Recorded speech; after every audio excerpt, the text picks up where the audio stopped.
السلام علیکم ورحمۃ اللہ وبرکاتہ۔ الحمد للہ کفا والسلام علی عبادہ الذین اصطفیٰ، اما بعد فاعوذ باللہ من الشیطان الرجیم، بسم اللہ الرحمن الرحیم۔ انما یخشی اللہ من عبادہ العلماء۔ محترم شیخ حفیظ الرحمان سلفی حفظ اللہ، پرنسپل جامعہ عالیہ عربیہ، شیخ عطاء الرحمان المدنی حفظ اللہ، استاذ جامعہ، عزیز طلبہ، یہ کوئی عوامی خطاب نہیں ہے اور میں بہت تفصیل سے بات کرنے کا موقع ہے۔ یہ وقت آپ لوگوں کے آرام کا ہے۔ شیخ کا حکم تھا، میں آیا تھا اس کے پہلے ایک مرتبہ اور جامعہ آنا ہوا شیخ کی میت ملی تو سب آپ لوگ نہیں تھے، شاید جامعہ کی چھٹی چل رہی تھی، تو آج ایک اچھا موقع تھا، آپ حضرات یہاں موجود تھے۔ میں بہت ہی ٹو دا پوائنٹ اور بڑی اہم باتیں آپ کے سامنے بہت مختصر خطبہ رکھنا چاہتا ہوں۔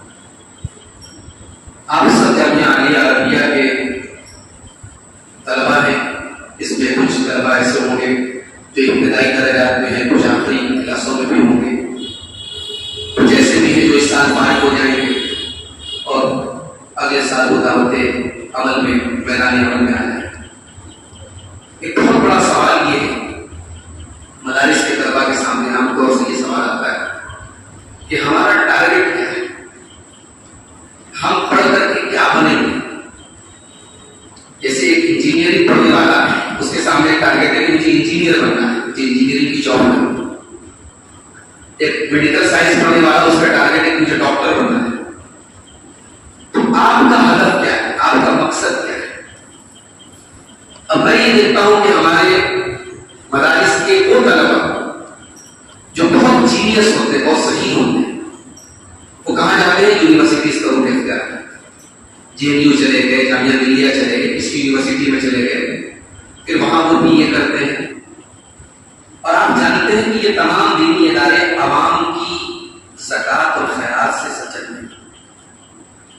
یہ بالکل میں فیکٹ بات آپ کو بتا دوں، یہ ہمارے سارے مدارس عوام کی زکوٰۃ اور صدقات سے چلتے ہیں۔ قوم اپنے اوپر زکوٰۃ کی رقم خرچ کر رہی، کیوں؟ کہ قوم یہ محسوس کر رہی ہے کہ ہماری قوم کو مصلحین کی ضرورت ہے، ہماری قوم کو دعات کی ضرورت ہے۔ ایک دینی ادارے میں پڑھنے والے طالب علم کا پہلا مقصود یہ ہونا چاہیے کہ وہ دعوت اللہ کا کام کرے، اور یہ مقصد کبھی فوت نہیں ہونا چاہیے۔ مگر بہت افسوس کے ساتھ کہنا پڑتا ہے کہ ہمارے مدارس کے بڑے جینیس طلبہ جو یونیورسٹی کی لائن میں جا رہے ہیں، ان کا لباس، ان کا سراپا، ان کی شخصیت ایک طالب علم تو دور، ایک عالم تو دور، ایک مسلمان کی حیثیت سے ان کو پہچاننا مشکل ہوتا ہے۔ یہ افسوس کی بات نہیں ہے کہ 10 سال آپ کے اوپر محنت ہوئی، بہترین اساتذہ سے آپ نے تعلیم حاصل کی، قرآن و حدیث کا درس آپ نے لیا، تفسیر اور حدیث اور فقہ کا درس آپ نے لیا، اور آپ پھر اس علم سے اس قدر دور ہو گئے کہ آپ کا چہرہ، آپ کا لباس، آپ کی پرسنالٹی سب دین سے دور ہو گئے۔ تو یہ میرا پہلا پیغام ہے آپ سب کے، کم سے کم اس وقت اس مسجد میں جتنے طلبہ بیٹھے ہیں، دل میں یہ عزم کر لو میرے بھائی کہ ہم زندگی کے کسی بھی کونے میں کہیں بھی چلے جائیں، ہمیں اللہ تعالیٰ نے چنا ہے اپنے دین کا علم حاصل کرنا۔ آپ کے ماں باپ نے بڑی قربانی دے کر کے آپ کو یہاں بھیجا ہے۔ میں جانتا ہوں ہمارے بہت سارے طلبہ ایسے بھی ہوتے ہیں، ماں باپ بیچارے بڑی محنت کر کے ان کا پیسہ بھیجتے ہیں، پیسے خرچ کرتے ہیں، سب خوشحال پریوار سے، سب اچھے گھروں سے نہیں آتے، بڑے غریب گھروں سے بھی بچے آتے ہیں۔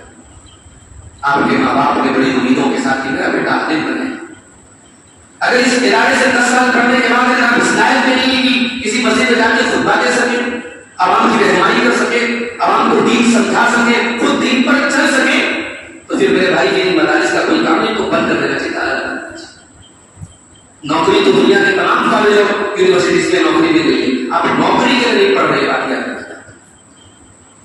اور ہاں، یہاں سے پڑھنے کے بعد اگر آپ کو یہ لگتا ہے کہ آپ کے اندر تقریر کی صلاحیت ہے، دیکھیے صلاحیت ہے وہ تفاوت ہے، ہر آدمی مدرس نہیں ہو سکتا، ہر آدمی مقرر نہیں ہو سکتا، ہر آدمی لکھاری نہیں ہو سکتا. لکھنے کی صلاحیت الگ ہے، بولنے کی صلاحیت الگ ہے، افہام و تفہیم کی صلاحیت الگ ہے. شیخ عزیر شمس رحمہ اللہ ہمارے نام سلفیہ کے بہترین فارغین میں سے تھے. بڑا مفید ہے وہ مطالعہ کو کیسے کارآمد بنایا جائے.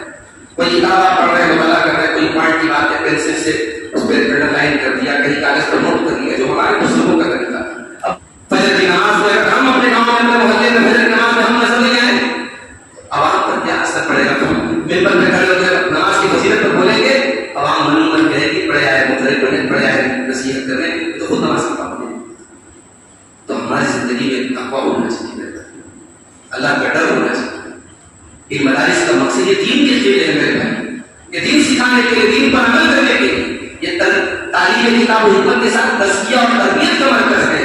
یہاں سے آپ کو یہ نہیں دیا جا رہا، آپ کی تربیت بھی کی جائے. اگر آپ کے اوپر نماز کے لیے سختی ہو رہی ہے، آپ یہ مت سمجھیں کہ یہ صرف مدرسے کے بیک گراؤنڈ کے لیے ہو. یہاں آپ کے اوپر نماز کی سختی اس لیے ہو رہی ہے تاکہ آپ جب اپنے گاؤں میں جائیں، اپنے محلے میں جائیں، وہاں بھی آپ نماز سکھائیں. دعا کیجیے اللہ تعالیٰ ہم سب کو اپنے دین کا سچا خادم بنائے، اور جتنے طلباء یہاں موجود ہیں اللہ سب کو علم دین کی صحیح سمجھ عطا فرمائے، اپنے اپنے میدان میں کامیاب کرے. رب العالمین ہماری نیتوں میں اخلاص پیدا فرمائے. رب العالمین ہمیں اپنے اساتذہ کا احترام کرنے کی توفیق عطا فرمائے. ہماری نئی نسل کے جو ہمارے طلباء ہیں، اساتذہ گزرتے ہیں، ان کو سلام کرتے ہیں.